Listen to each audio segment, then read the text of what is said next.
Bismillahirrahmanirrahim. Assalamualaikum warahmatullahi wabarakatuh. Alhamdulillahi rabbil alamin. Wa bihi nasta'inu ala umuri dunya waddin. Wassalatu wassalamu ala asyrafil mursalin Sayyidina Muhammadin wa ala alihi wa ashabihi ajma'in. Amma ba'du, faqala ta'ala fi kitabihil karim. A'udzu billahi minasy syaithanir rajim. Bismillahirrahmanirrahim. Inna iddatash syuhuri 'indallahi Ithna asyara syahran fi kitabillah Yawma khalaqas samawati wal arda Minha arba'atun hurum Zalikad dinul qayyim Fala tadlimu bihinna anfusakum Wa qatilul musyrikina kaffah Kama yuqatilunakum kaffah wa'lamu annallaha ma'al muttaqin.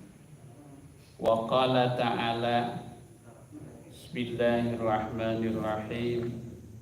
Subhanalladzi asra bi'abdihi laylan minal masjidil haram ilal masjidil aqsa alladzi barakna hawlahu linuriyahu min ayatina Innahu huwas sami'ul basir.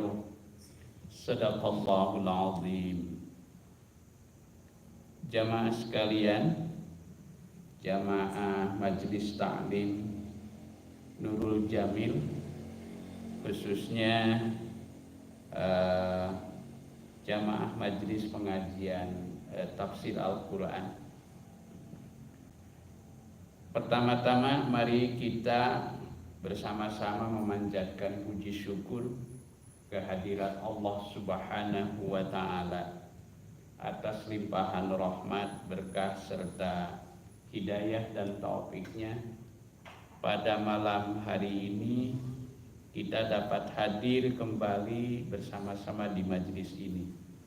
Mudah-mudahan semuanya sehat walafiat, senantiasa ada dalam curahan rahmat, berkah dan lindungan Allah Subhanahu wa Ta'ala. Salawat dan salam semoga senantiasa Allah curahkan kepada panutan agung junjunan alam Rasulullah sallallahu alaihi wasallam beserta keluarga dan para sahabatnya. Jamaah sekalian, dalam kesempatan kajian kita pada malam hari ini, insya Allah kita akan mencoba membahas tentang satu tema yang erat sekali hubungannya dengan bulan yang saat ini sedang kita jalani, yaitu bulan Rajab. Nah, di mana bulan Rajab ini sesungguhnya memiliki kedudukan dan makna serta keistimewaan tersendiri di dalam ajaran Islam. Karena itu maka sepatutnya jika kita menelaah kembali tentang apa sih kandungan hikmah dan makna yang terdapat di bulan Rajab ini. Saya melihat setidaknya ada 3 poin dalam kajian kita malam ini. Yang pertama adalah tentang keistimewaan dari bulan Rajab, dan yang kedua adalah tentang salah satu peristiwa penting yang terjadi di bulan Rajab, yaitu peristiwa Isra dan Mi'raj Nabi Muhammad sallallahu alaihi wasallam. Dan yang ketiga adalah sekelumit tentang ibadah sholat, di mana ibadah ini secara khusus diperintahkan oleh Allah Subhanahu wa taala, berbeda dengan ibadah yang lain. Ia disampaikan secara langsung oleh Allah, yaitu dalam peristiwa Mi'raj. Nah, inilah saya kira insya Allah, walaupun tentu penelaahan kita, kajian kita sifatnya sekelumit, ya. Artinya tidak terlalu mendetil, ya. Tapi mudah-mudahan ini dapat mengingatkan kembali tentang paling tidak yaitu 3 poin tadi. Baiklah, bicara tentang bulan Rajab dalam kitab suci Al-Quran, maka diantaranya kita pasti akan merujuk kepada salah satu ayat di dalam Al-Quran, yaitu surah At-Taubah ayat 36. Surah At-Taubah ayat 36. Nah, silahkan bagi bapak-bapak, bagi ibu-ibu, bagi saudara-saudaraku sekalian, baik yang hadir secara langsung di masjid ini maupun yang hadir secara daring di rumahnya masing-masing. Jadi yang pertama kita akan kaji yaitu bertitik tolak dari surah At-Taubah ayat 36. Allah Subhanahu wa taala berfirman, a'udzubillahi minasyaitonir rajim. Inna iddatash syuhuri, sesungguhnya hitungan bulan-bulan, indallahi, di sisi Allah Subhanahu wa taala, isna asyara syahran, terdapat 12 bulan. Fi kitabillah, demikian telah ditetapkan di dalam kitabullah. Yang dimaksud kitabullah di sini bukan kitab yang biasa, tapi kitab induk yang menjadi catatan seluruh makhluk yang ada di alam raya ini, yaitu kitab induknya Allah Subhanahu wa taala yang terdapat di Lauhil Mahfuz. Fi kitabillah yauma khalaqas samawati, pada hari ketika Allah menciptakan langit wal arda, dan bumi. Minha, di antara 12 bulan yang disebutkan tadi, arba'atun hurum, terdapat 4 bulan haram. Arba'atun hurum, terdapat 4 bulan haram. Zalikad dinul qayyim, itulah agama yang lurus. Karena itu fala tadlimu fihinna, maka janganlah kamu sekalian berbuat dolim fihinna, pada bulan-bulan haram itu, anfusakum, atas diri-diri kamu sekalian. Wa qatilul musyrikina, dan perangilah oleh kamu sekalian orang-orang musyrik, kafatan, semuanya. Kama yuqatilunakum kafah, sebagaimana mereka telah memerangi kamu semuanya. Wa'lamu, dan ketahuilah, annallaha ma'al muttaqin, sesungguhnya Allah beserta orang-orang yang bertakwa. Nah, inilah ayat yang pertama yang akan menjadi kajian kita malam ini. Dari ayat ini kita dapat mengetahui bahwa pertama, hitungan bulan-bulan, ya, hitungan bulan-bulan di sisi Allah dalam 1 tahun itu semuanya terdapat 12 bulan. Yang dimaksud bulan di sini adalah bulan Qamariyah, ya, bulan Qamariyah, bukan bulan Syamsiyah. tapi bulan qamariyah, bulan yang perhitungannya didasarkan kepada peredaran bulan, ya, bukan pada peredaran matahari. Ya. Jadi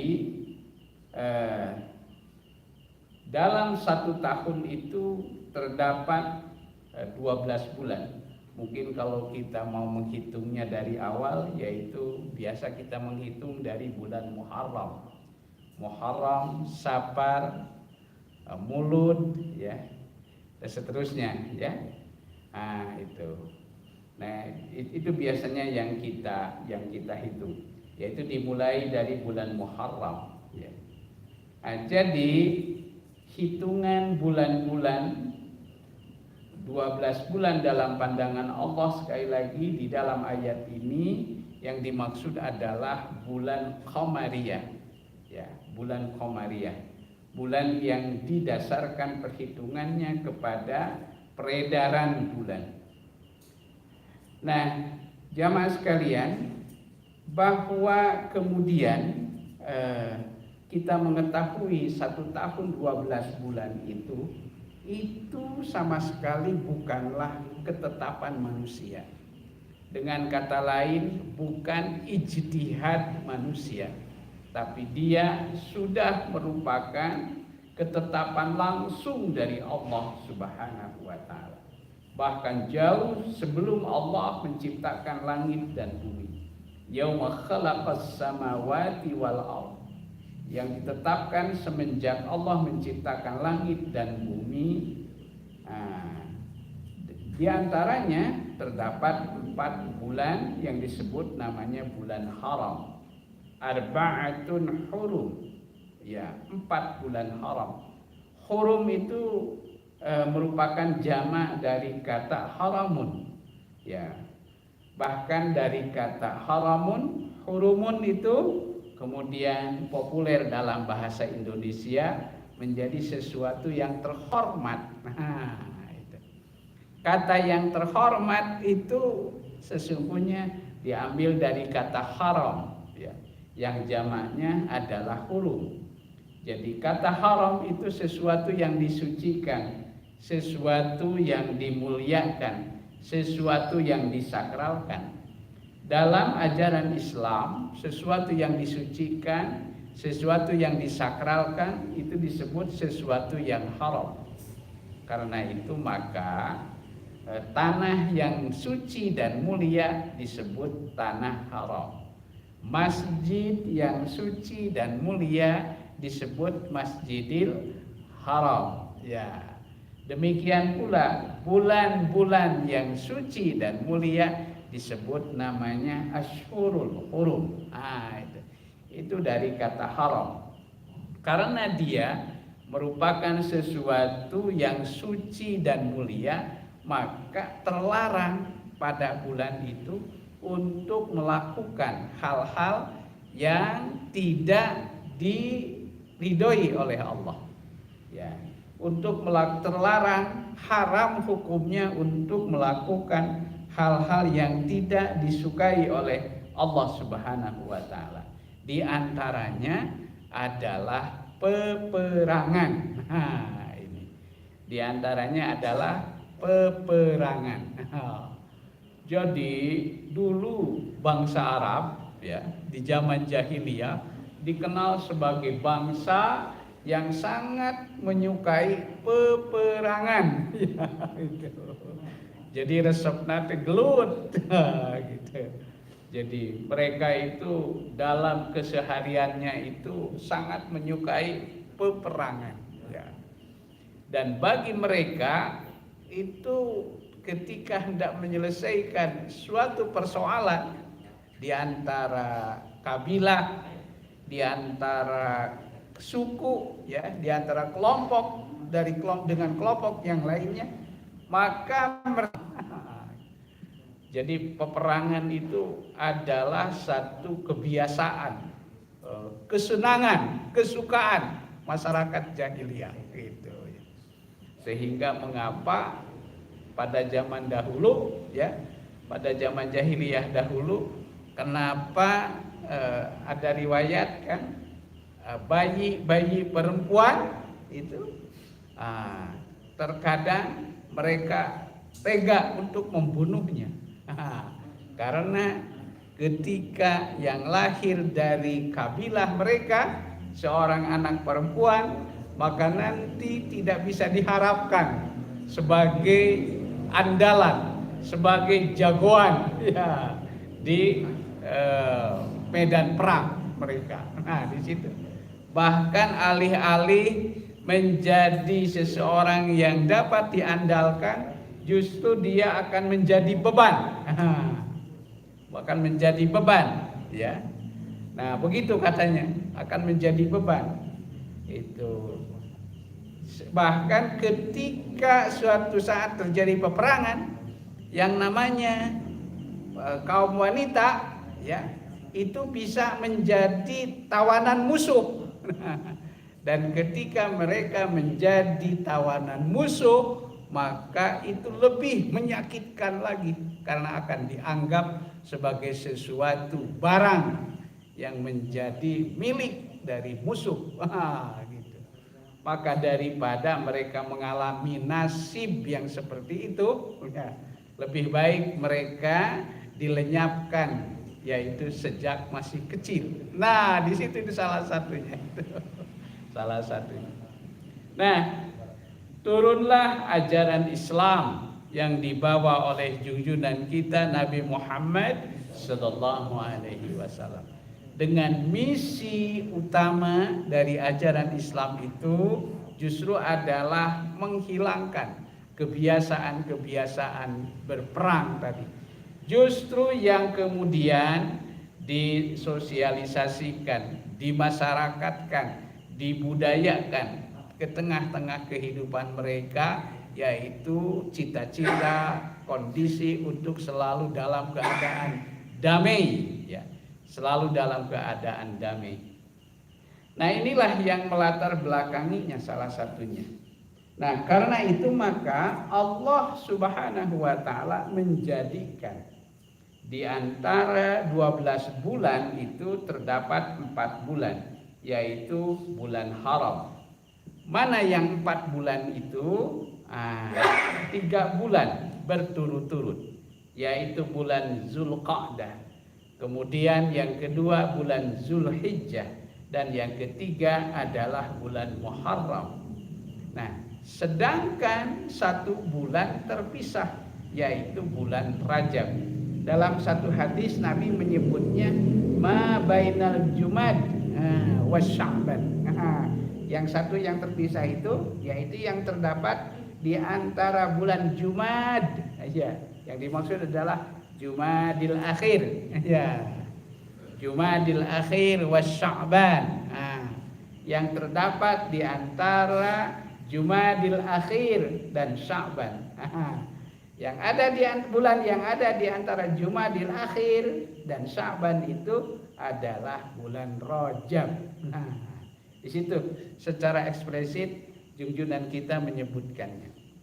Nah, kenapa pula bulan Rajab itu dijadikan sebagai bulan haram yang terpisah? Nah, tentu selama bulan itu sekali lagi, maka Allah Subhanahu wa taala mengharamkan pada bulan itu terjadinya peperangan. Dan itu telah disepakati oleh seluruh masyarakat Arab ketika itu. Sehingga ketika datang bulan haram, maka mereka sepakat untuk tidak melakukan peperangan demi menghormati kesucian bulan itu. Nah, salah satu hikmahnya adalah kenapa bulan Rajab ini diletakkan secara terpisah, yaitu di antara Jumadil Akhir dan Sya'ban. Nah, karena ini juga sebagai sebuah persiapan, ya, sebagai sebuah persiapan dalam rangka menghadapi bulan yang lebih agung, yang lebih mulia, ya, yang lebih mulia, yaitu tibanya bulan suci Ramadan. Nah, jadi dicanangkan oleh Allah Subhanahu wa taala bulan Rajab sebagai bulan haram ini agar baik secara ritual maupun juga secara spiritual, kaum muslimin sudah mulai mempersiapkan diri untuk menghadapi bulan yang lebih agung, bulan yang lebih mulia, yang sering disebut sebagai rajanya bulan, ya, yaitu bulan suci Ramadan. Nah, sehingga tak heran jika kemudian ada sebahagian kaum muslimin yang lalu membiasakan ketika sudah masuk bulan Rajab, maka di situ mulai menyambut dengan sebuah doa. Ada doa yang cukup terkenal, mungkin jamaah sekalian insya Allah masih hafal doanya. Allahumma barik lana fi Rajaba wa Sya'bana wa ballighna Ramadana. Ya Allah, berkahi kami di bulan Rajab dan di bulan Sya'ban, sampaikan umur kami untuk kembali tiba di bulan Ramadan. Allahumma barik lana fi Rajaba wa Sya'bana wa ballighna Ramadana. Doa ini sangat populer, walaupun menurut penelitian para ulama itu sesungguhnya doa itu tidak bersumber dari hadis. Ya, tidak bersumber dari hadis, apalagi hadis yang sahih. Tapi karena doa itu bagus, itu ya, silahkan diamalkan. Ya, gitu. Saya juga pernah mendapati doa itu dalam sebuah kitab, tapi oleh para ulama hadis dinilai riwayatnya sangat lemah. Ya, sangat lemah. Itu kalau menilik dari sisi keabsahannya, ya, dari periwayatan hadisnya. Namun demikian doa itu sangat bagus, ya, sangat bagus maknanya. Tentu saja ini kalau diamalkan, insya Allah mudah-mudahan saja kita semua dikabul oleh Allah Subhanahu wa Ta'ala. Tapi secara keilmuan saya kira perlu dijelaskan, perlu dijelaskan. Wallahu ta'ala alam. Baik, jadi disitulah salah satu maknanya, rahasianya dari bulan Rajab. Baik ya mas kalian, sedikit kita perlu mundur ke belakang tadi. Jadi kenapa Allah menciptakan bulan haram? Sekali lagi karena dulu masyarakat jahiliyah itu mereka sangat menyukai kebiasaan peperangan. Maka dengan dicanangkannya bulan haram itu setidaknya akan mulai mengurangi, menghentikan kebiasaan-kebiasaan yang buruk itu. Dan mereka mulai berubah agar menyelesaikan setiap persoalan yang ada di tengah-tengah kehidupan mereka. Tidak harus selalu diselesaikan dengan perang, tapi bisa diselesaikan dengan cara yang lebih bermartabat, yaitu dengan cara bermusyawarah, berdiplomasi dan lain sebagainya. Nah, tapi karena orang-orang musyrikin itu sudah sangat mendarah daging kebiasaan itu, sehingga mereka bukan saja berusaha mempertahankan tradisi itu, bahkan mereka seringkali melakukan upaya-upaya rekayasa. Ya, rekayasa. Jadi supaya mereka tidak terhalang untuk berperang di 3 bulan itu, maka kemudian mereka berusaha untuk menggeser bulan yang tadi. Nah, itu semua sudah merupakan ketetapan Allah Subhanahu wa Ta'ala.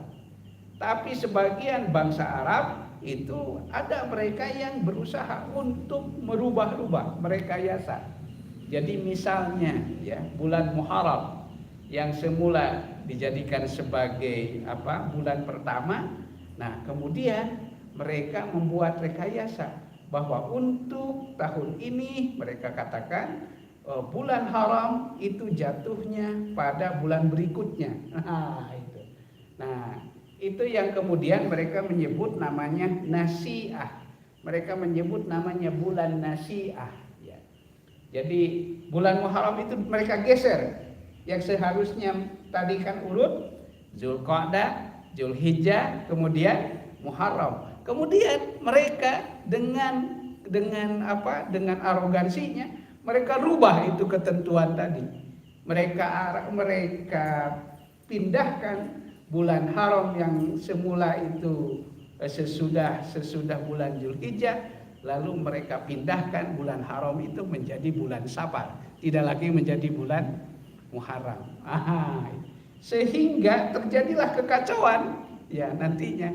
Coba kalau sekarang bulan Muharram dirubah jadi bulan Safar, maka perhitungan berikutnya bulan haram berikutnya menjadi bulan Mulud. Ya, begitulah siklusnya akan berubah. Nah, perubahan inilah yang disebut oleh mereka namanya bulan Nasi'ah ya. Maka kemudian di surat At-Taubah ayat 37 Allah menegaskan innaman nasi'u ziyadatun fil kufri. Sesungguhnya bulan Nasi'ah yang mereka tambahkan itu adalah ziyadatun, penambahan fil kufri, dalam kekufuran. Artinya apa? Mereka sudah kufur terhadap keesaan Allah Subhanahu wa taala dan terhadap kerasulan junjungan kita Nabi Muhammad sallallahu alaihi wasallam. Lalu mereka memposisikan diri itu dalam tanda petik sebagai Tuhan yang ngatur waktu ya. Yang tadi dikatakan bahwa waktu itu blueprintnya, ketetapannya itu sudah ditetapkan sedemikian rupa, dipatenkan oleh Allah Subhanahu wa taala. Tapi mereka dengan arogansinya itu bahkan merubah apa yang telah ditetapkan oleh Allah Subhanahu wa taala, yaitu dengan menyatakan ada yang disebut namanya bulan Nasi'ah gitu ya. Jadi bulan Zulhijjah itu ditambah oleh mereka yang semula 12 kemudian menjadi 13, sehingga jatuhlah bulan haram berikutnya tidak lagi pada bulan Muharram. Nah, seperti itulah cara mereka melakukan upaya-upaya rekayasa. Nah, jadi jangan heran kalau kita melihat sekarang ini pun gejala manusia untuk merubah ketentuan-ketentuan waktu, aturan-aturan yang telah dipatenkan itu sering terjadi. Sering terjadi. Jangan heran itu kalau saat ini ya. Mohon maaf ini segera ilustrasi saja ini. Kadang-kadang apa yang sudah ditetapkan oleh Mahkamah Konstitusi, misalnya gitu ya. Itu kemudian ada keinginan untuk merubah kembali. Nah, itu ketetapan manusia ya. Nah, kadang-kadang dengan arogansinya ketetapan Tuhan pun itu ya oleh orang-orang yang tidak beriman itu kemudian dirubah-rubah. Nah, maka Allah menegaskan cara yang demikian itu ziyadatun fil kufri, itu adalah satu bukti penambahan dalam kekufuran ya.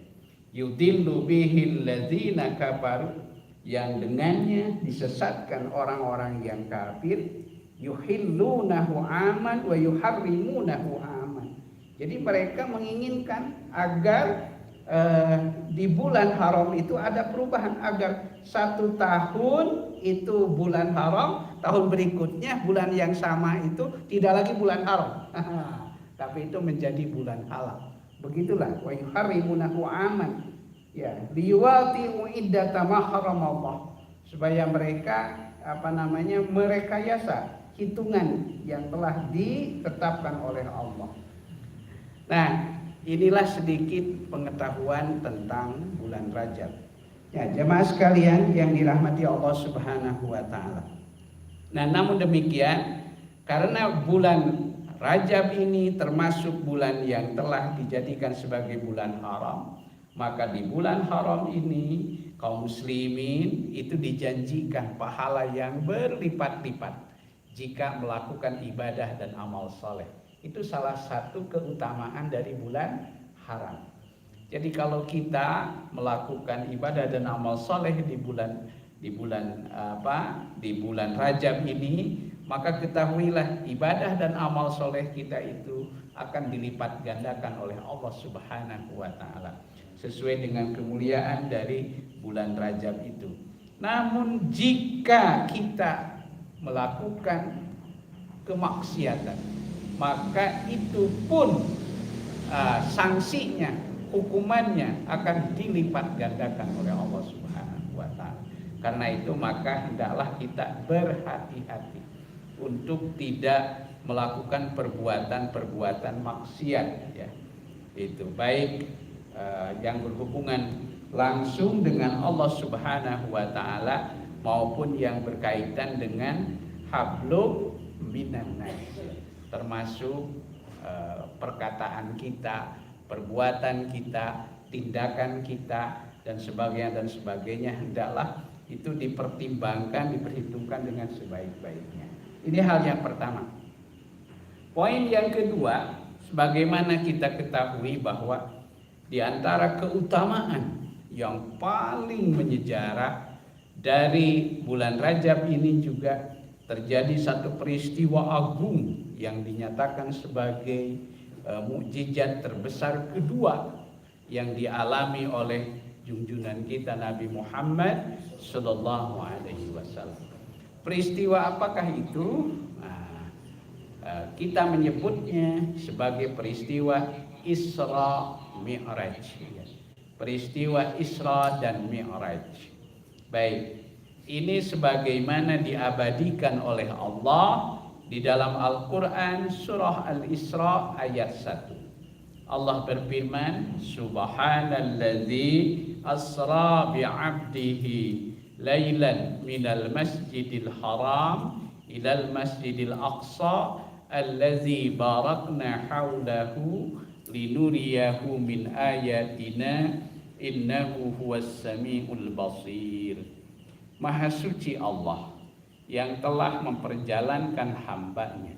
Subhana, maha suci Allah. Ini untuk menunjukkan kata-kata subhana itu diungkapkan oleh Allah Subhanahu wa Ta'ala antara lain untuk menyatakan sesuatu yang menakjubkan, sesuatu yang mengagumkan. Itu Allah mengungkapkannya, yaitu dengan antara lain dengan kata subhana. Ya, subhanallah, subhanallah, maha suci Allah. Subhanalladzi asra, maha suci Allah. Jadi tanazzah, maha suci, wa taqaddas amma la yaliku bijalalihi. Maha suci Allah, ya, maha kudus Allah dari perkara yang tidak sesuai dengan keagungannya. Allahu al-aliyyu, Allah yang maha tinggi keadaannya. Jadi ini ayat ini diawali dengan sebuah pernyataan untuk menyucikan dan sekaligus mengagungkan terhadap kebesaran Allah Subhanahu wa Ta'ala sendiri. Dengan kata lain, Allah memuji dirinya sendiri. Mengapa demikian? Karena dia memberitakan bahwa dia telah melakukan suatu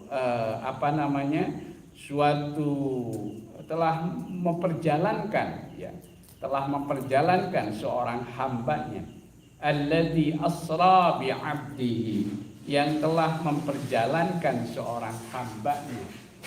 Hamba yang dimaksud di dalam ayat ini, ya, hamba yang dimaksud di dalam ayat ini adalah Nabi Muhammad sallallahu alaihi wasallam.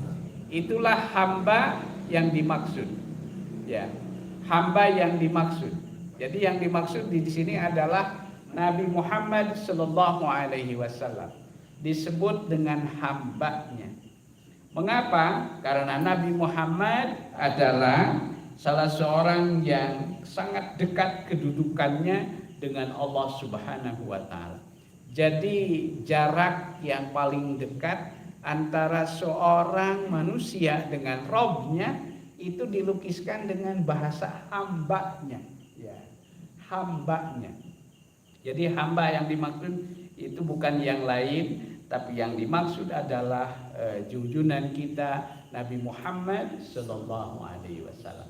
Kita juga bisa melihat Nabi Muhammad disebut sebagai hambanya selain di dalam ayat ini. Misalnya dalam surah Al-Kahfi ketika Allah berfirman, Alhamdulillahilladzi anzala ala abdihil kitab. Segala puji bagi Allah yang telah memperjalankan hambanya. Nah, itu yang dimaksud adalah Nabi Muhammad Sallallahu Alaihi Wasallam. Mengapa perlu ditegaskan bahwa yang dimaksud adalah Nabi Muhammad?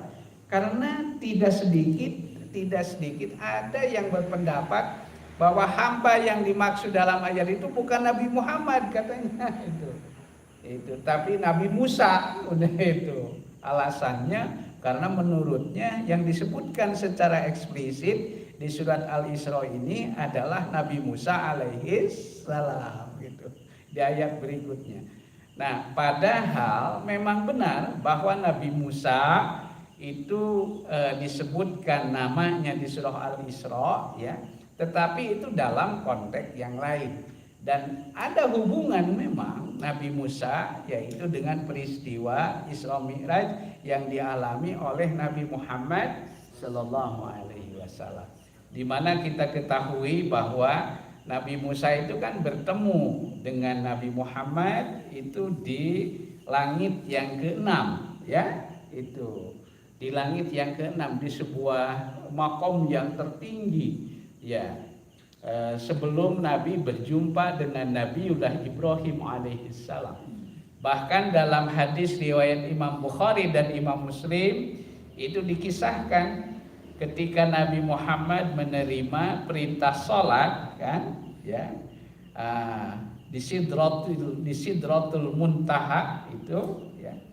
Nah, kemudian Nabi ketika pulang dari perjalanan itu di langit yang ke-6 beliau bertemu dengan Nabi Musa dan Nabi Musa bertanya, apa yang dibawakan oleh Allah Subhanahu wa taala, oleh Rabbmu untuk umatmu? Gitu. Maka kemudian Nabi mengatakan bahwa yang oleh-olehlah yang dibawakan oleh Allah untuk umatnya adalah sholat. Tapi semula sholatnya itu berjumlah 50 waktu. Kemudian Nabi Musa berulang kali memberikan saran. Itu cobalah kau konsultasi kembali. Kau mohon, kau mintakan kepada Allah supaya Allah memberikan takhfif, keringanan. Sebab nanti umatmu tidak akan sanggup. Aku sudah menguji cobakannya dengan umatku, mereka tidak mampu. Karena itu hendaklah engkau dengan penuh permohonan engkau mintakan kepada Allah untuk meminta keringanan. Itu yang memberikan saran berulang kali sehingga Nabi Sallallahu Alaihi Wasallam beliau pula yang memohon keringanan kepada Allah secara berulang kali. Itu adalah berkat saran dari Nabi Musa alaihi salam. Nah, di sisi yang lain juga memang Nabi Musa itu memiliki kedudukan, kerasulan yang kedudukannya itu setara dengan kedudukan Nabi Muhammad Sallallahu Alaihi Wasallam. Nah, inilah salah satu rahasianya kenapa Nabi Musa disebutkan secara khusus di dalam ayat itu. Di samping juga bahwa kemudian Nabi Shallallahu Alaihi Wasallam melakukan perjalanan Isra, ya. Isra itu kan yang dilaluinya adalah umat yang semula merupakan umat binaan, salah satunya dari Nabi Musa alaihi salam, yaitu kaum Bani Israil. Ya. Baik, untuk itu nanti kita akan lanjutkan ya penelusuran ini, bagaimana hubungan selanjutnya antara peristiwa Isra Mi'raj dengan peristiwa turunnya ibadah sholat dan hubungannya dengan nabi-nabi yang lain. Mari kita selidiki dulu, barangkali azan ya. Ya, maka disilakan.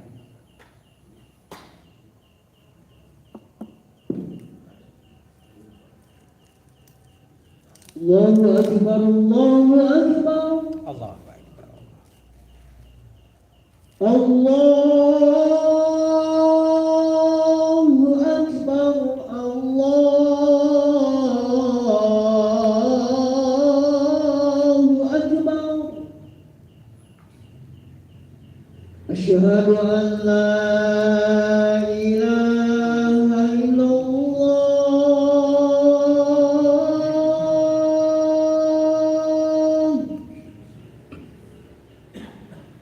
Asyhadu an la ilaha illallah.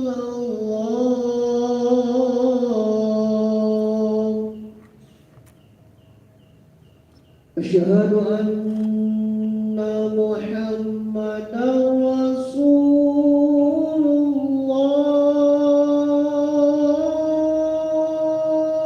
Asyhadu anna Muhammadar Rasulullah.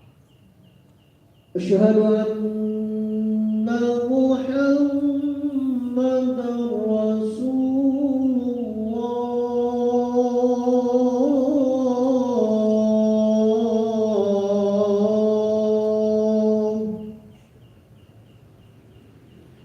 Hayya 'alas salah.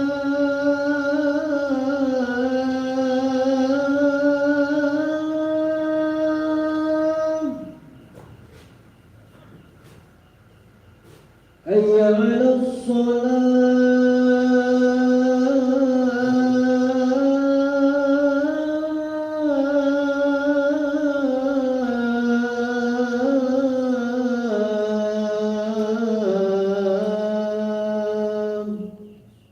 La haula wala quwwata illa billahil aliyyil Hayya 'alal falah.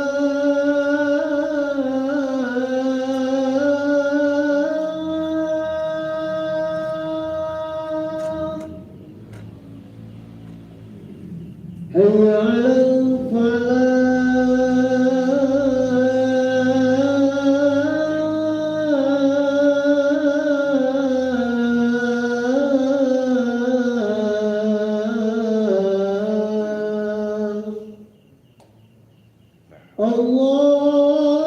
Allahu Akbar, Allahu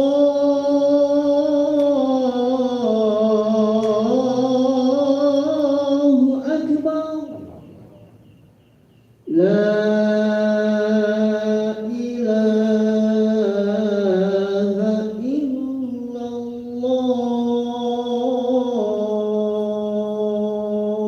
ilaha illallah. Allahumma rabbana wassalatil qa'imah ati Muhammadan al-wasilata wal fadilah wa ba'athu maqama jalli wa ala. Baik, kita coba simpulkan secara lebih sederhana dari pembicaraan tadi. Nah, Isra Mi'raj itu dapat dipahami dalam konteks kekinian lah barangkali ya.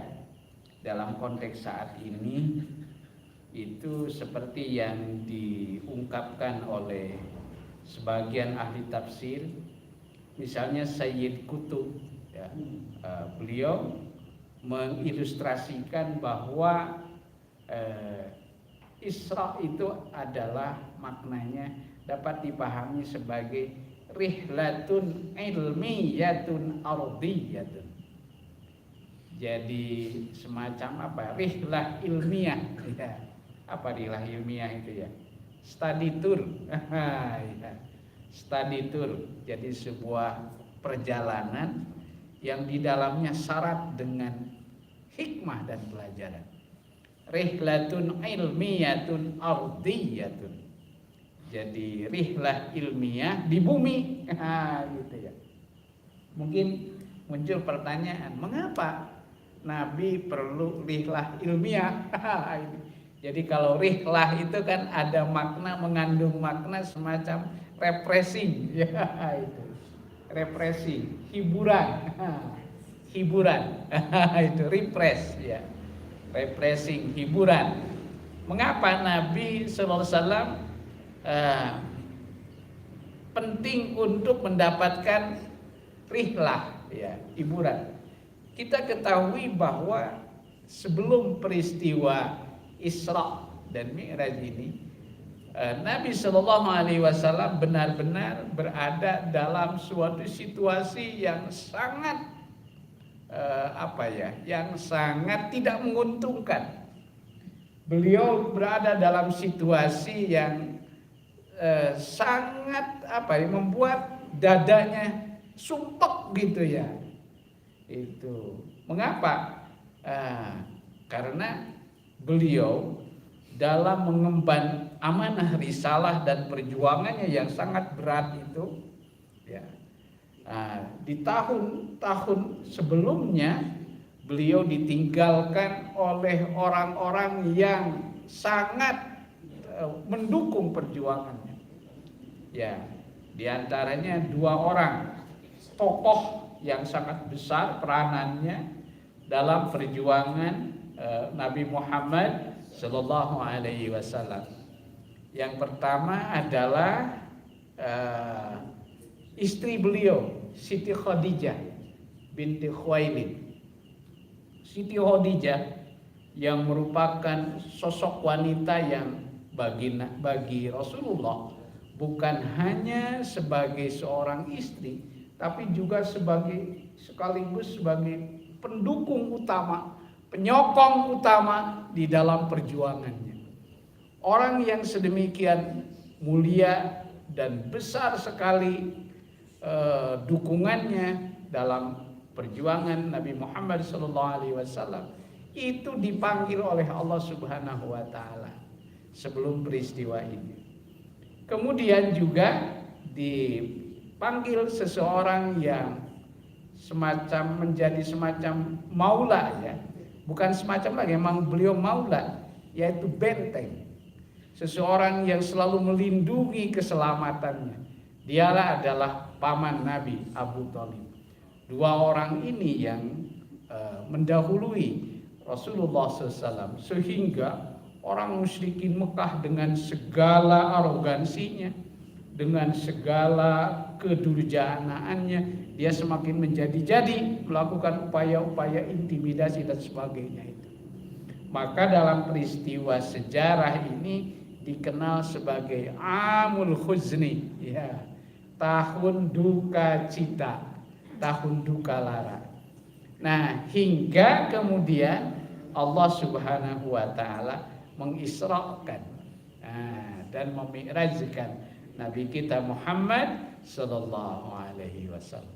Subhanalladzi asra bi'abdihi. Maha suci Allah yang telah memperjalankan hambanya.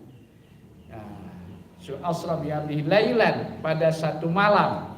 Nah, ini kalau kata ulama tafsir, ini lailan itu bentuk katanya itu namanya nakirah yang sifatnya umum, tidak memakai alif lam.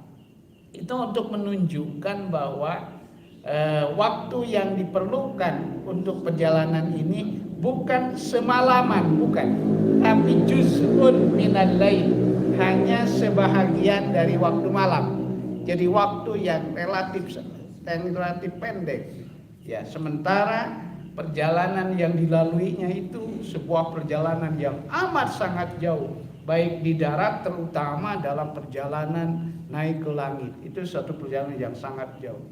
Nah, maka ayat berikutnya itu menggambarkan minal masjidil haram ilal masjidil aqsa. Rute perjalanan yang ditempuh oleh Nabi dimulai dari Masjidil Haram, ya, di Mekah, ilal Masjidil Aqsa, ya, yaitu Masjidil Aqsa yang berada di Baitul Maqdis.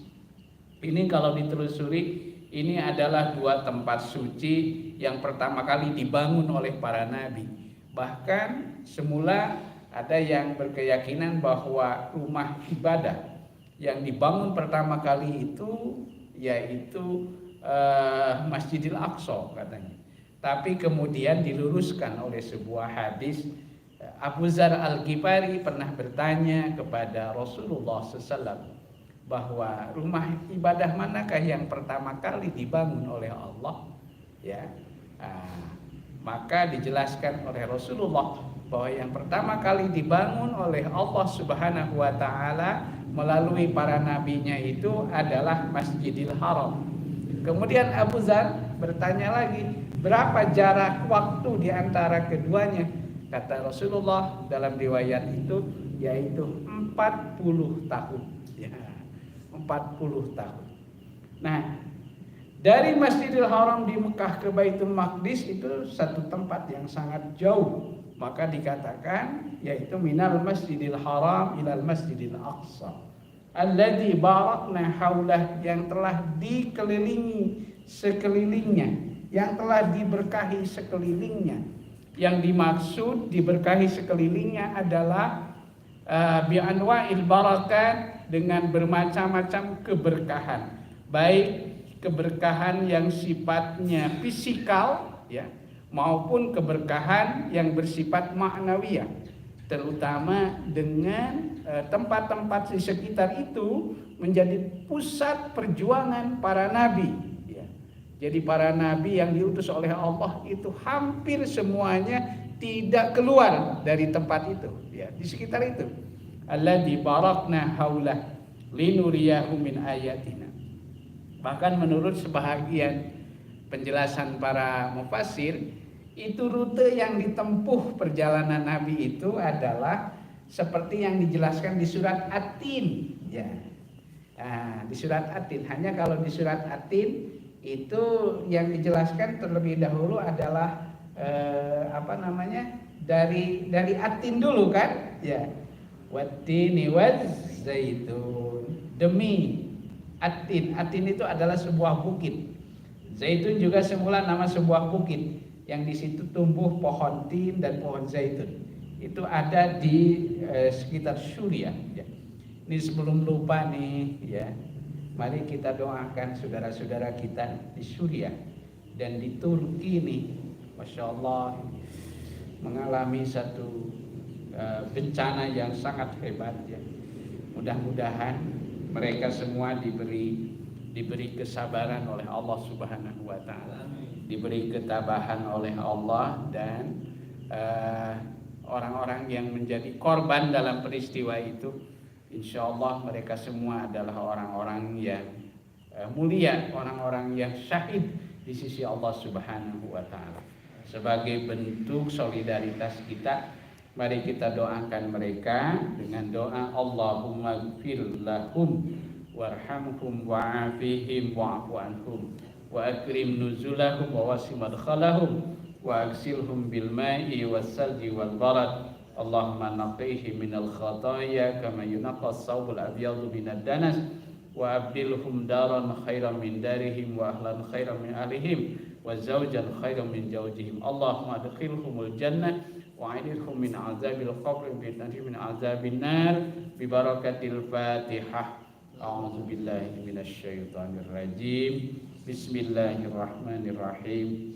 Alhamdulillahi rabbil alamin. Ar-Rahmanir Rahim. Maliki yaumiddin. Iyyaka na'budu wa iyyaka nasta'in. Ihdinas siratal mustaqim. Siratal ladzina an'amta 'alaihim ghairil maghdubi 'alaihim waladdallin. Amin. Jadi kembali tadi wattini waz-zaitun, itu At-Tin itu tempatnya berada di antara sekitar Suriah, ya, Yordania dan sekitarnya.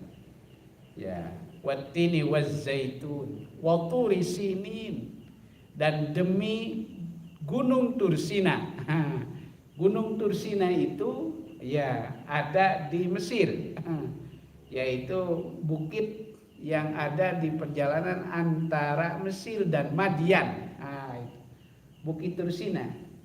Bukit Tursina itu adalah bukit tempat di mana Nabi Musa alaihi salam menerima wahyu dari Allah Subhanahu wa taala.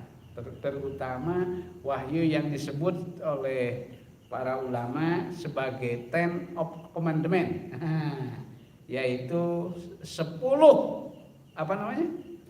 10 perintah Tuhan. Ya, 10 perintah Tuhan. Itu diterimanya oleh Nabi Musa di Bukit Tursina, ya, Jabal Musa itu. Wa turi sinin wa hadzal baladil amin, dan demi negeri ini yang aman. Itu adalah tempat-tempat suci. Jadi itu alladzi barakna haulahu, itu tempat yang telah diberkahi sekelilingnya oleh Allah, baik secara fisik terutama secara maknawi, karena tempat-tempat itulah yang menjadi tempat turunnya dan perjuangannya para nabi Allah Subhanahu wa taala. Itu maka disebut alladzi barakna haulahu. Ya. Di samping itu juga disebutkan di situ juga berkah sekali bisimari, dengan buah-buahan, wal anhari, dan sungai-sungai, allati khassallahu biha, yang telah diistimewakan oleh Allah, ya, yaitu bilad Syam, negara Syam. Ya, jadi dulu negara Syam itu meliputi Suriah, ya, Yordania, bahkan termasuk Irak dan sekitarnya. Itu Syam. Gitu. Negara Syam, ya. Itu termasuk yaitu tadi, yaitu Yerusalem dan sekitarnya, ya. Yerusalem dan sekitarnya. Baik. Ya. Wa yakun wa biqaunihi, ya. Muqirrul anbiya, ya. Di tempat itulah maka tempat tinggalnya para nabi dan diturunkannya para malaikat yang suci. Linuriyahu min ayatina, supaya kami dapat memperlihatkan kepada Nabi Muhammad min ayatina, sebahagian dari ayat-ayat kami, yaitu ayat-ayat Allah yang mengagumkan, al-ajibah, ya, yang mengagumkan, yang agung, ya. Ya, dan ketika itu Allah memperlihatkan kepada Nabi Muhammad sallallahu alaihi wasallam malakutis samawati wal ardh, kerajaan langit dan bumi. Allah perlihatkan kepada Nabi kerajaan langit dan bumi, ya. Wal anbiya'i, dan bertemu dengan para nabi. Itu kan dikisahkan bagaimana Nabi sallallahu alaihi wasallam itu setelah memimpin sholat, ya, didaulat menjadi imam sesampainya di Masjidil Aqsa itu kan. Kemudian di situ beliau naik ke langit, ya, ke langit pertama. Di situ bertemu dengan Nabi siapa? Pertama, dengan Nabi Adam alaihis salam. Kalau dalam kisahnya itu dijelaskan secara detail, ya. Kemudian bertanya, itu man anta? Siapakah engkau? Ana Jibril. Gitu. Saya Jibril. Waman ma'ak, siapa itu yang bersertamu? Itu diperkenalkan, dia adalah Muhammad. Apakah dia telah diutus untuk menjumpainya? Benar. Dia telah diutus untuk menjumpainya. Itu bertemulah di langit pertama dengan Nabi Adam. Kemudian Nabi Adam mendoakannya. Gitu. Sampai ke langit kedua bertemu dengan putra dari bibiku katanya dan pamanku. Nabi menyebutnya begitu dalam redaksi hadisnya. Yaitu bertemu dengan siapa? Bertemu dengan Nabi Isa dan Nabi Yahya. Gitu ya. Di langit ketiga bertemu dengan Nabi Idris, bertemu dengan Nabi Harun, ya, dan seterusnya dan seterusnya. Nah, bertemu dengan Nabi Musa itu di langit yang ke-6. Kemudian di langit yang ke-7 bertemu dengan Nabi Ibrahim alaihis salam, dan ketika itu Nabi Ibrahim dilukiskan sedang bersandar di suatu tempat yang suci di sana, yaitu namanya Baitul Ma'mur. Ya. Baitul Ma'mur itu yaitu tempat semacam Ka'bah Baitullahnya di bumi, Jadi rupanya di alam malakut di sana ada juga tempat yang suci, menjadi titik pusat tempat ibadahnya para malaikat, namanya Baitul Ma'mur. Bahkan dilukiskan dalam riwayat itu bahwa para malaikat setiap hari mereka tawaf di tempat itu tidak kurang dari 20.000 malaikat, dan mereka tidak pernah kembali lagi. Artinya sesudah mereka tawaf, kemudian diganti lagi oleh malaikat yang lain, diganti lagi oleh malaikat yang lain. Begitulah setiap hari. Jadi dari situ kita bisa membayangkan betapa banyaknya jumlah para malaikat di Baitul Ma'mur. Nah, sesudah itu kemudian Rasulullah dipandu oleh malaikat Jibril hingga sampailah perjalanannya di satu tempat yang disebut namanya Sidratul Muntaha. Sidrah itu artinya satu tempat yang akhir ya. Muntaha itu adalah yang paling akhir, paling ujung ya, yang paling ujung. Sidratul Muntaha. Jadi dia kalau para sufi itu menggambarkan dengan bahasa puncak kearifan, ya, wisdom, puncak kebijakan. Itulah Sidratul Muntaha. Dan disitulah Nabi Shallallahu Alaihi Wasallam dalam tanda petik bermuwajahah ya bersama Allah Subhanahu Wa Taala hingga kemudian beliau menerima perintah sholat yang sebagaimana diceritakan tadi, yang semula ya diperintahkan yaitu sebanyak 50 waktu. Kemudian setelah Nabi disarankan untuk berkonsultasi, memohon keringanan demi keringanan, hingga akhirnya tinggallah 50 waktu dengan bobot sama dengan 50 waktu. Bahkan salah satu bentuk kemurahannya pula dijelaskan dalam riwayat itu, jika umatmu nanti berbuat baik, maka Allah lipat gandakan pahalanya minimal 10 kali lipat hingga 700 kali lipat. Tapi jika umatmu berbuat satu kesalahan, maka dia akan ditangguhkan terlebih dahulu, tidak akan dicatat sebagai sebuah kesalahan, kecuali jika ia benar-benar melakukan kesalahan, itu pun hanya akan disanksi oleh Allah dengan sanksi satu kesalahan. Itu satu wujud kasih sayang Allah Subhanahu wa Ta'ala. Saya memahami kaitan dengan ibadah sholat di sini dan hubungannya dengan permohonan keringanan dan sebagainya, maka kita dapat memahami dalam konteks bahasa fikih saat ini, yaitu yang namanya ibadah sholat itu ada yang bersifat yang bersifat pokok, bersifat azimah namanya itu. Nah, kalau bahasa fikih namanya bersifat azimah. Artinya bersifat suatu keniscayaan, satu kemestian, azimah. Pokoknya gitu kalau orang itu. Pokoknya yang namanya sholat itu sekali wajib tetap wajib. Itu yang namanya sholat. Tidak ada istilah sholat itu yang yang tidak wajib, kecuali yang memang ditetapkan sebagai sunnah. Ya. Jadi pada pokoknya dia adalah sesuatu azimah namanya itu, Pak. Suatu keniscayaan, suatu kemestian yang tidak boleh ditinggalkan oleh kita sebagai umat Nabi Muhammad Sallallahu Alaihi Wasallam.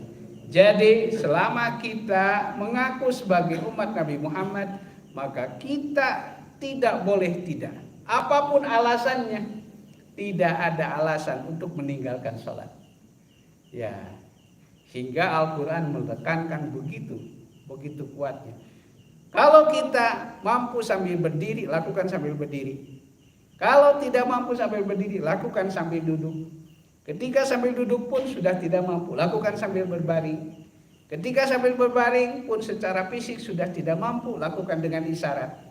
Kalau sudah tidak mampu sholat, Dengan isyarat pun tinggal menunggu waktunya disolatkan. Ini namanya azimah, ya, azimah. Tapi di dalam pelaksanaannya ada yang disebut namanya rukhsah, ada keringanan. Nah, ada keringanan. Bahkan walaupun kita sudah diringankan kembali dengan 5 waktu dari 50 itu, dalam kondisi tertentu di perjalanan kita sudah dibolehkan lagi untuk meringankan, lebih ringan lagi, yaitu apa? Dengan adanya jamak dan qashar. Bahkan lagi apa? Bagi mereka yang dalam keadaan tidak sehat, dalam keadaan uzur, ya, dalam keadaan uzur, maka kita bisa sholat sambil berdiri, ya, maaf, sambil duduk dan seterusnya. Nah, inilah jadi prinsipnya adalah bahwa dalam hubungan dengan ibadah, ya, itu ada yang sifatnya azimah, ada yang sifatnya rukhsah. Tapi ketahuilah bahwa ketika ibadah sholat ini dilakukan oleh setiap kaum muslimin dengan sebaik-baiknya, maka dia selain merupakan satu kewajiban, juga dia sekaligus merupakan sarana untuk melakukan mi'raj. Jadi ketika Nabi dulu diperjalankan secara khusus, maka kita bisa memperoleh pengalaman mi'raj ruhani melalui salat. As-salatu mi'rajul mu'minin. Salat itu adalah mi'rajnya kaum mukminin. Insyaallah taala ketika kita sudah dapat melaksanakan ibadah salat dengan sebaik-baiknya dan kita dapat mengambil hikmah dengan sebaik-baiknya, maka disitulah menjadi sumber kebaikan bagi kita sekalian. Nah, ini saya kira sekali lagi sekelumit tentang tafsir ayat-ayat bulan Rajab dan juga peristiwa Isra dan Mi'raj Nabi Muhammad sallallahu alaihi wasallam. Mohon maaf atas kekurangan dan kehilafannya. Mudah-mudahan ada hikmah, berkah dan manfaatnya. Baik, ya. Ada pertanyaan sebelum kita tutup? Baik. Mangga. Iya. Aduh, punten ya, mohon. Iya. Mangga, Pak. Assalamualaikum warahmatullahi wabarakatuh. Waalaikumsalam warahmatullahi wabarakatuh. Mengenai masalah haram. Baik. Bulan haram, bulan suci. Ya. Masjidil Haram. Tapi babi itu kan makanan yang haram juga. Ini jadi bagaimana ini? Ya. Baik, ya. Oke. Jadi babi dalam arti haram itu haram bagi seorang muslim. Bagi seorang muslim. Ya. Innama harramallahu alaikumul maitatu waddamu walahmul khinzir. Itu Al-Qur'an, ya. Jadi diharamkan bagi seorang muslim. Mengapa? Karena Allah hendak menjaga kemuliaan, martabat, kehormatan dari seorang muslim. Maka demi menjaga kehormatan dan kemuliaannya, dia tidak boleh mengkonsumsi makanan-makanan yang diharamkan. Itu maksudnya atau haramnya itu. Dalam arti demi menjaga harkat dan martabat kehidupan seorang muslim. Ke situ arahnya. Jadi yang diharamkan, yang dimuliakannya bukan babinya, Pak. Gitu. Jadi yang diharamkannya itu adalah manusianya. Karena saking sayangnya Allah terhadap manusia, terutama dalam hal ini kaum muslimin, maka dia tidak boleh, dalam arti diharamkan, tidak dihalalkan untuk memakan berbagai jenis-jenis makanan tertentu. Di antaranya tadi, innamal khamru wal maitatu wal dam walahmul khinzir. Walahmul khinzir, daging babi. Termasuk juga wa ma ukhilla li ghairillah. Sesuatu yang disembelih bukan atas nama Allah. Itu. Di dalam konteks seperti itu, Pak. Ya. Dalam konteks seperti itu. Apa rahasianya? Tentu banyak sekali rahasianya. Ya. Banyak sekali rahasianya. Wallahu taala alam. Iya, mangga barangkali masih ada? Ya. Ada pertanyaan sedikit Pak Ustaz. Mangga. Assalamualaikum warahmatullahi wabarakatuh. Terima kasih. Waalaikumsalam. Terus dan sampaikan tentang luar biasa. Dan yang saya tanyakan tadi seperti doa itu kan dimaksudkan pada bulan Rajab dan Umar. Ini kan sebagai persiapan untuk menghadapi bulan Ramadan. Itu biasanya pada bulan Rajab itu banyak ibadah-ibadah sunnah seperti puasa dan lain-lain, kemudian zikir dan lain-lain itu. Kalau pada bulan Ramadan itu apa? Pak Ustaz, kalau dalam bulan Ramadan, sebab saya pernah mendengar ada yang dianggap inilah sudah ilmunya dalam bahwa memang Rajab Ramadan itu hampir sama nilainya, dan bahwa penentuan dari Qadar itu juga sebetulnya beberapa yang bisa merasakan keberjaan atau saya kira apa istilahnya itu bahwa pada itu sudah diawali dengan bulan Rajab dan Ramadan katanya. Tadi saya mintakan kalau di Rajab ini saya sekarang hampir semua teman-teman juga berpuasa. Puasanya juga ada yang ngebahas dan puasa ya. Ini apa yang paling utama, yang paling baik atau yang paling nilainya surat yang mana yang bulan Rajab dan Ramadan.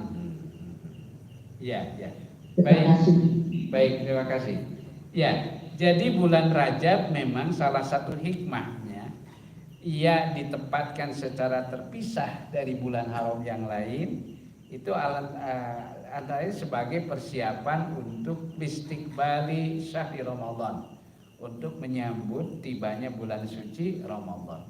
Karenanya di bulan Rajab ini selain kita mulai dikondisikan ya untuk lebih merasakan suasana kalau orang menyebut namanya something spiritual, sesuatu yang lebih bersifat spiritual ya, maka juga di situ kita dipacu untuk mulai mengkondisikan, mengintensifkan ibadah-ibadah wajib ya, terutama kaitan dengan aktualisasi nilai-nilai sholat ya, meningkatkan ibadah sholat. Karena itu kalau kita baca juga ayat tentang perintah sholat itu ada di surah Al-Isra ini. Aqimis sholata liduluki syams ila ghasaqil lail wa Qur'an al-fajr dan seterusnya.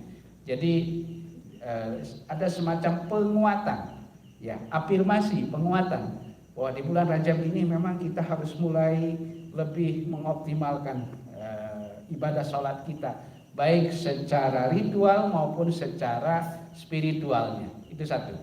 Nah, baik ibadah sholat yang sifatnya wajib maupun yang sifatnya sunnah.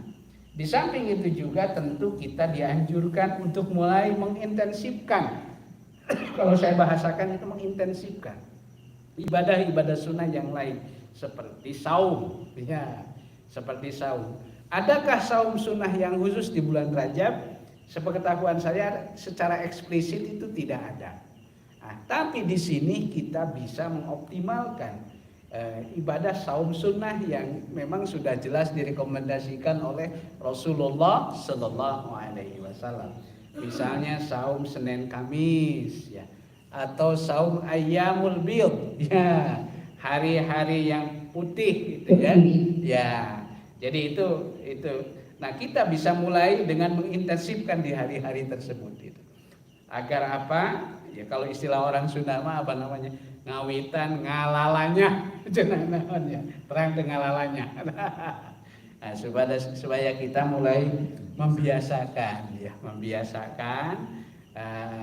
apa namanya? organ fisik kita, ya, perut kita ya, itu subhanallah, itu ada kenikmatan tersendiri ya. Nah, apalagi nanti kita sudah masuki bulan Sya'ban. Nah di bulan Syaban itulah terutama Siti Aisyah meriwayatkan tidak ada saum sunnah yang paling intensif dilakukan oleh Rasulullah Shallallahu Alaihi Wasallam melebihi saum beliau di bulan Syaban. Ini itu. Jadi kecuali katanya di seperdua terakhir gitu ya. Seperdua terakhir itu dimakruhkan. Ya, dimakruhkan. Itu pun bagi mereka yang tidak terbiasa saum sunnah gitu. Kalau saya mengambil analisanya begini, kenapa di sepertiga terakhir itu dimakruhkan? Karena jangan sampai kita mengutamakan saum sunnah, pas datang yang wajibnya sudah ngaleh-leh gitu ya. Maka di situ kita perlu melakukan ibadah secara proporsional ya. Saya kira secara proporsional. Di situ itu yang penting. Adapun bagi mereka yang sudah terbiasa saum sunnah, ya bagi mereka sudah terbiasa. Artinya tidak terlalu berpengaruh. Tapi bagi yang belum terbiasa, ya seperti sajalah yang ngedul gitu ya. Gitu. Jadi kalau terlalu digeber gitu ya, saya khawatir nanti kita pas datang yang pokoknya itu ya itu. Seperti ketika musim haji kan, saking semangatnya kaum muslimin berada di tanah suci, beda semangatnya Pak. Itu semangatnya bukan semangat 65 lagi, itu semangat 45 di sana itu. Ibadah di tanah suci itu. Sehingga jamaah kita itu begitu semangatnya ingin beribadah sunnah. Ingin ibadah sunnah. Nah, tapi kalau tidak dikontrol, ini jangan sampai ketika datang perintah yang wajibnya itu energinya sudah terkuras. Nah, di sini kira-kira begitulah analoginya ya. Saya kira demikian ya, itu penjelasan. Sami-sami, mudah-mudahan ada berkah dan manfaat. Demikian saya kira, mari kita tutup pertemuan ini dengan memohon kepada Allah Subhanahu wa taala. Mudah-mudahan kita diberkahi oleh Allah, mudah-mudahan kita diberikan sehat lahir dan batin oleh Allah, dan semoga kita diberikan umur dapat menikmati suasana di bulan Rajab ini, dan kita diantarkan oleh Allah untuk kembali menikmati tibanya bulan suci Ramadan. Rabbana taqabbal minna innaka antas samiul alim wa tub alaina innaka antat tawwabur rahim. Rabbana atina fid dunya hasanah wa fil akhirati hasanah wa qina adzabannar. Wa sallallahu ala nabiyyina Muhammadin wa ala alihi wasallam.